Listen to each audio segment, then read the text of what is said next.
नीचे रख दो, बाद में जरूरत पड़ेगी तो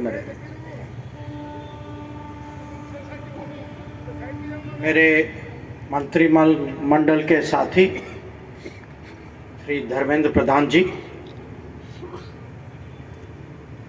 विरोधी दल के नेता और संबलपुर के विधायक श्री जयनारायण मिश्र जी, डॉक्टर श्याम सुंदर धर जी, साथियों, मित्रों, आज मेरा सौभाग्य है कि माँ सम्बलेश्वरी के पवित्र धरती में मुझे आप लोगों ने आने का अवसर दिया और इस कार्यक्रम के मिशन फॉर नेशन, इसके साथ आपने जुड़ने का निमंत्रण भी दिया है। तो आप सब लोगों ने समय निकाला है। मैं जानता हूं कि आप सब लोग व्यस्त भी हैं, पर आप ये चुनाव का माहौल भी है, तो आज पूरे देश में एक चर्चा हो रही है, राजनीति पे नहीं, खाली चर्चा हो रही है देश के भविष्य पे। तो जब हम अगले कुछ दिनों में बटन दबाने का समय आएगा, तो मेरी ओर से आपसे दो रिक्वेस्ट हैं। एक की बड़ी संख्या में ज़रूर बटन दबाइएगा। ठीक बटन दबाएंगे वो तो मुझे पता है, पर आपको ये जानना चाहिए कि इस माहौल में जो चर्चा जो हो रही है, जो डिबेट जो हो रही है, ये खाली पार्टीज और उम्मीदवार उनके बीच में नहीं है। जो देश के सामने जो विकल्प जो है, एक किस्म से विचारधारा की है, भावना की है, एक नेशनल कमिटमेंट के बारे में है। 10 साल पहले 2014 में भारत की जनता ने एक बहुत महत्वपूर्ण निर्णय लिया था, और वो निर्णय लिया था उस समय उम्मीद के कारण। उनकी उम्मीद थी कि भाजपा की सरकार, एनडीए की सरकार, प्रधानमंत्री नरेंद्र मोदी के नेतृत्व की 10 साल जो निराशा जो थी पहले यूपीए की सरकार के साथ, कि उस समय उम्मीद थी कि देश इनके नेतृत्व में इस अलग इनके कार्यक्रम, इनके जो संकल्प जो थी, इसके कारण देश बदलेगा। और 5 साल के अंदर वो परिवर्तन दिखाई देने लग गया। तो 2019 में देश की जनता इस बार जब उन्होंने निर्णय लिया, ये अब भरोसे पे था। उनको भरोसा था कि जो काम 5 साल हो चुका है, अब इसको मोदी जी और उनकी सरकार इसको आगे ले जाएगी। तो अब हम जो हैं इसके तीसरे पहल में कि इस बार पहली बार उम्मीद, दूसरी बार भरोसा, इस बार मोदी की गारंटी पे लोग निर्णय लेंगे। और ये गारंटी इस गारंटी में गारंटी की गारंटी तो है, पर ये गारंटी जो है, ये 10 साल काम करने का रिकॉर्ड, परिवर्तन का रिकॉर्ड जो है, ये जनता के सामने हम प्रस्तुत कर रहे हैं। अब ये चुनाव जो है, इसका एक, मैं कहूँगा, एक्सेप्शनल सिग्निफिकेंस, इसका बहुत महत्व है, क्योंकि ये 10 साल का जो फाउंडेशन जो बना है, इसके आधार पे आज हम आगे जो 25 साल की प्लानिंग कर सकते हैं। कि हम सब, पूरे देश का सपना है कि अगले 25 साल में 2047 तक भारत विकसित देश बने। और इस निर्णय हम कह सकते हैं किस्म से, ये यात्रा यहाँ से शुरू होगी। तो जब हम कहते हैं कि मिशन फॉर नेशन, ये मिशन फॉर नेशन है कि अगले 25 साल में हम भारत को कैसे विकसित भारत बनाएं। अब मैंने कहा कि 10 साल का रिकॉर्ड है, मैंने खुद अनुभव किया है। 5 साल मैं मंत्रिमंडल में रहा हूँ, उसके पहले मैं सचिव था। तो मैं आपसे एक दो उदाहरण मैं शेयर करना चाहता हूँ और फिर मैं ये विचार रखना चाहता हूँ कि भारत की प्रगति के लिए, उन्नति के लिए हम इसको, भारत को, देश को कैसे आगे ले जाएं। तो देश की हम बात करते हैं, मिशन की हम बात करते हैं, नेशन की बात करते हैं। पिछले साल में सबसे बड़ी जिम्मेदारी जो थी हमारी नेशन के लिए, और यह अंतर्राष्ट्रीय जिम्मेदारी थी, ये G20 की अध्यक्षता थी। अब धर्मेंद्र जी, उनका आग्रह था कि आगे जो है हम कोशिश करें कि दुनिया के टूरिस्ट जो हैं संबलपुर आए। और G20 के समय में जब भी पहले भारत ने कुछ भी किया है, अंतर्राष्ट्रीय मंच में कोई भी जिम्मेदारी संभाली है, तो इसके कार्यक्रम जो हैं ज़्यादातर दिल्ली में ही रुक जाते थे। ज़्यादा से ज़्यादा दिल्ली से 1-2 बड़े शहर, मुंबई, चेन्नई, कलकत्ता जाते थे। इस बार जो है हम पूरे हर राज्य में G20 का कार्यक्रम कर पाए, और उसके कारण मैं आपको ये ज़रूर आश्वासन दे सकता हूँ, क्योंकि ये G20 में आप जानते हैं कि विदेश से करीब 1 लाख जो हैं डेलीगेट्स हमारे अतिथि बन के आए। और आप ये 1 लाख जो हैं, इनको आप पहचानिए, ये दुनिया के सबसे इफ़ेक्टिव इन्फ्लुएंसर्स हैं। जब ये अपने देश जाकर कहते हैं कि हम उड़ीसा आए थे, हमको पहले पता नहीं था कि यहाँ की विरासत क्या थी, यहाँ की संस्कृति क्या थी, इस बार हमें मौका मिला, और वो जब जाकर उड़ीसा के गुण गाएंगे, उसकी प्रशंसा करेंगे, तो आप देखेंगे कि आने वाले दिन में इसका टूरिज़्म पे प्रभाव क्या होगा। अब जब G20 की बात करते हैं, आप जानते हैं कार्यक्रम बहुत सफल था। लोगों की उम्मीद नहीं थी कि इस दुनिया में जहां इतना विवाद है, इतना तनाव है, कि हम सर्वसहमति बन पाएंगे। पर यह एक बहुत अनोखा अवसर था कि हम दुनिया के सामने भारत की ब्रांड रखें। और आप जानते हैं कि मोदी जी ने क्या ब्रांड रखा दुनिया के सामने। अगर आप गूगल करिए, आप सबके हाथ में फ़ोन है, आप G20 का चित्र देखिए, मोदी जी खड़े हैं कोई लीडर के साथ, और उनके पीछे जो पिक्चर जो है वो कोणार्क चक्र का है।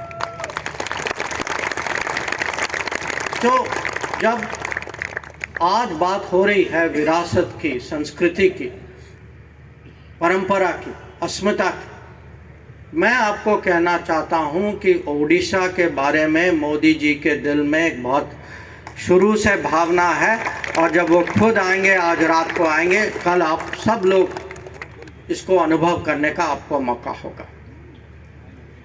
अब दूसरा विषय, इस पे भी बात हुई, जयनारायण जी आपने भी कुछ कहा, धर्मेंद्र जी आपने भी कहा, यह पासपोर्ट का विषय। और ये पासपोर्ट जो है, पासपोर्ट देना, इसकी जिम्मेदारी जो है हमारे सरकार में विदेश मंत्रालय के साथ है। एक समय था जहां मैं सच कहूं, बिना रिश्वत के पासपोर्ट मिलना बहुत मुश्किल था। सच है। जब मैंने पहले विदेश UPSC एग्ज़ाम पास किया ना, विदेश सेवा में आए, तो मेरे इलाके में खबर फैल गई कि कम से कम भाई हमें पासपोर्ट तो मिल जाएगा, कोई जान पहचान का है यहाँ।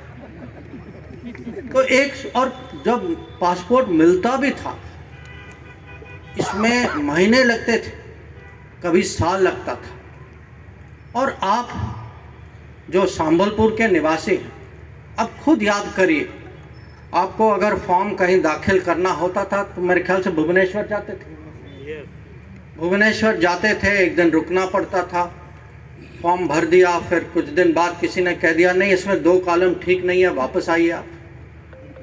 तो 3-4 चक्कर तो सबने काटे होंगे पासपोर्ट के। तो पासपोर्ट में परिवर्तन क्या आया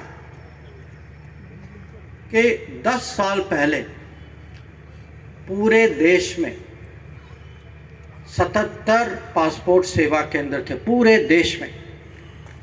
आज जो है करीब 530 केंद्र है और एक आपके यहाँ। और खाली केंद्र नहीं है कि ये जो है, अगर आप देखें, इसकी हम बात कर रहे थे और जब मोदी जी का कहना था, ये मैं 2015-16 की बात कर रहा हूँ, उन्होंने कहा कि आप लोग जो विदेश मंत्रालय में काम करते हैं ना, आपको तो पासपोर्ट मिल जाता है, आपने कभी ये परेशानी झेला नहीं। आप पब्लिक की नज़र से देखिए, ये मुझे बताइए कि कोई संबलपुर का निवासी, उसको भुवनेश्वर जाने की क्या ज़रूरत थी? ज़रूरत इसीलिए थी क्योंकि उस समय की सरकार ने कभी सोचा नहीं था कि नागरिकों के हित में ईज़ ऑफ लिविंग के लिए क्या फैसिलिटी, क्या सुविधा देनी चाहिए। तो ये परिवर्तन जो आया है, ये पहले भी हो सकता था। और ये देखिए, मज़े की बात यह है कि हमने कोई नया ऑफिस नहीं बनाया, हमने किसी और हमने अपने डिपार्टमेंट में किसी और लोगों को नहीं लिया। हम किसी एक पोस्ट ऑफिस, पोस्टल डिपार्टमेंट के पास गए और उनको कहा, और ये मोदी जी का आइडिया था, उन्होंने कहा कि देखिए आजकल लोग लेटर कम लिखते हैं, तो हर पोस्ट ऑफिस में कोई ना कोई बैठा है बिना काम के या कम काम के, तो आप उसको काम पे लगाइए ना। तो आप देखिए इसमें डबल फ़ायदा हुआ, सरकार भी ज़्यादा काम करती है और पब्लिक को भी फ़ायदा होता है। तो मैं ये उदाहरण आपको इसीलिए देता हूँ कि पहला उदाहरण था कि देश की ब्रांडिंग, और जब अवसर आए कि पूरे देश उसकी पूरी विविधता को दुनिया के सामने कैसे दुनिया इसका परिचय करे। और दूसरा कि हर समय मोदी सरकार और मोदी जी की सोच होती है कि पब्लिक की मांग क्या है, पब्लिक की अपेक्षा क्या है, पब्लिक की आशा क्या है, हम क्या कर सकते हैं, जो वो कहते हैं ईज़ ऑफ लिविंग। कि कुछ सालों के पहले, अब ये भी याद रखिए, हमें कुछ भी सरकार से चाहिए था तो अफिडेविट बनाना होता था। अफिडेविट का मतलब क्या था कि आप किसी और अफसर के पास जाते हैं, हो सकता कि वो आप जानता हो या आपको नहीं भी जानता हो, और आप उससे लिखवाते हैं कि आपका नाम और एड्रेस क्या है। आज इतना सरल हो गया कि आप खुद सेल्फ एफिडेविट देते हैं। तो ये छोटी छोटी चीज़ें होती, पर छोटी चीज़ों से बहुत बड़ा चेंज आता है। अब जब हम नेशन की बात करते हैं तो केंद्र सरकार की जिम्मेदारी तो सबसे ज़्यादा होती है, और केंद्र सरकार चाहती है कि हर राज्य में प्रगति हो, हर राज्य में डेवलपमेंट हो, उनके कार्यक्रम, केंद्र कार्यक्रम, हमारे केंद्र योजनाएं जो हैं, इसको हम कैसे आगे ले जाएं। और हम दोनों जो हैं, धर्मेंद्र जी और मैं, हम दोनों जो कैबिनेट की एक कमेटी होती है, इकोनॉमिक अफेयर्स कमेटी, हम इसके सदस्य हैं और हम देखते हैं कि क्या निर्णय लिया जाता है। अब पिछले 10 साल में मोदी सरकार के समय में उड़ीसा के लिए केंद्र सरकार ने अलग अलग बजट हेड में 18 लाख करोड़ रुपए दिए। 18 लाख करोड़ रुपए। तो जब हम नेशन की बात करते हैं और मिशन की बात करते हैं, मोदी सरकार का मिशन है कि हर राज्य जो है आगे बढ़े, उनके लिए जो रिसोर्सेज चाहिए, जो फंड्स चाहिए, वो दिल खोल के देते हैं। और उनके कारण पहले जो फाइनेंस कमीशन जो है, उन्होंने जो फाइनेंस कमीशन ये निर्णय लेती है कि जो टैक्स के जो रेवेन्यू होते हैं, स्टेट्स का हिस्सा क्या होता है, केंद्र सरकार का कितना होता है। नॉर्मली जो होता है प्रधानमंत्री केंद्र की रेवेन्यू को पर उनका कब्जा होता है, वो सोचते हैं कि स्टेट्स को कम दें।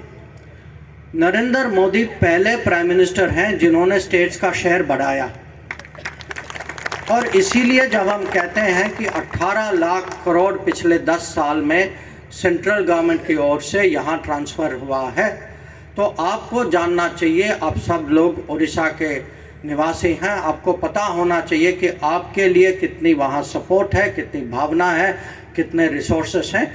अब आपको सोचना चाहिए कि उसका उपयोग ठीक हुआ या नहीं हुआ। अगर आपको लगता है कि 18 लाख करोड़ का उपयोग और बेहतर हो सकता था, और कार्यक्रम हो सकते थे, लीकेज नहीं हो, कि सुशासन के कारण जिसको जो मिलना था वो मिल रहा है, तो मैं समझ सकता हूँ कि आप लोगों में से थोड़ी कहीं ना कहीं कुछ निराशा तो होगी। पर ये ज़रूर हम बता सकते हैं कि अगर यहाँ की शासन उसी सेंस ऑफ मिशन के साथ, उसी कमिटमेंट के साथ, उसी इंटेग्रिटी के साथ आगे की शासन अगर उड़ीसा को आगे ले जाएगी, तो केंद्र सरकार की ओर से उसको पूरा 110% सपोर्ट मिलेगा। अब भारत की यात्रा जो है, विकसित भारत की यात्रा जो है, ये हम इसको कैसे आगे ले जाएं, इसकी माइलस्टोन्स क्या होगी, इसके पहलू क्या हैं। एक तो है, अब सब लोग जानते हैं कि जब भी हम प्रगति की बात करते हैं तो कुछ नंबर्स होते हैं, कुछ आर्थिक कुछ मापदंड होता है। 10 साल पहले भारत की इकोनॉमी के बारे में दुनिया चिंतित थी। हमारे बारे में कहा जाता था कि दुनिया में फ्रजाइल 5 इकोनॉमी, जो नाजुक 5 हैं, जो पता नहीं आज कल परसों ये कभी भी लुढ़क सकती, ये हमारी स्थिति थी 10 साल पहले। आज जो है वही लोग कहते हैं कि भारत टॉप 5 इकोनॉमीज में है और अगले कुछ दिनों में टॉप 3 में पहुंच जाएगा। IMF का कहना है कि अगले 20 साल में अगर आप देखें, क्योंकि भारत की structural soundness, economic structural soundness आज इतनी मजबूत है कि पूरे दुनिया में जितनी ग्रोथ होगी उसका एक बहुत बड़ा हिस्सा जो है डायरेक्टली भारत का ही योगदान होगा। अब ये जो कहते हैं 7% ग्रोथ, क्योंकि ये याद रखिए दुनिया में बहुत सारे देश हैं जो कोविड के बाद उनकी रिकवरी नहीं हुई, तो आज जो है बड़े इकोनॉमीज में हम ही एक लोग हैं जो फिर से 7% ग्रोथ रेट पे आए, कोई और नहीं।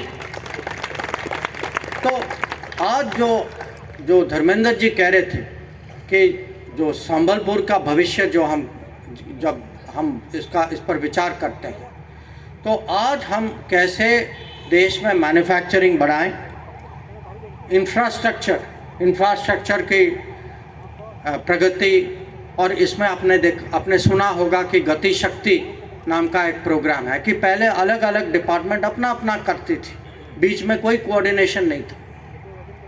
अब कोऑर्डिनेशन और टेक्नोलॉजी के माध्यम से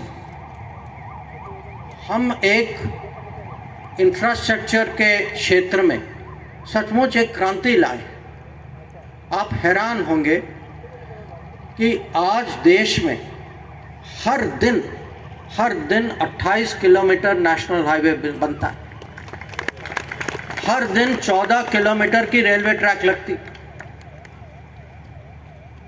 हाल ही में फ्रांस के राष्ट्रपति आए थे, वो 26 जनवरी के लिए चीफ गेस्ट थे, तो वो जयपुर एयरपोर्ट में उतरे, थोड़े हैरान थे कि जयपुर में एयरपोर्ट है, तो पूछ रहे थे मेरे से कि अच्छा बताइए आपके देश में कितने एयरपोर्ट हैं।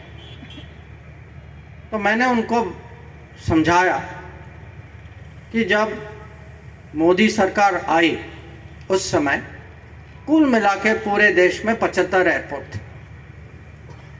आज दुगना है, दुगना। हर साल पिछले 10 साल में 8 नए एयरपोर्ट बने। तो ये मैं आपको इसीलिए बता रहा हूँ कि जब हम कहते हैं कि India should progress, we are moving towards विकसित भारत, इसका जो प्रथम जो मैं कहूँगा फाउंडेशन, बुनियाद जो ये इकोनॉमिक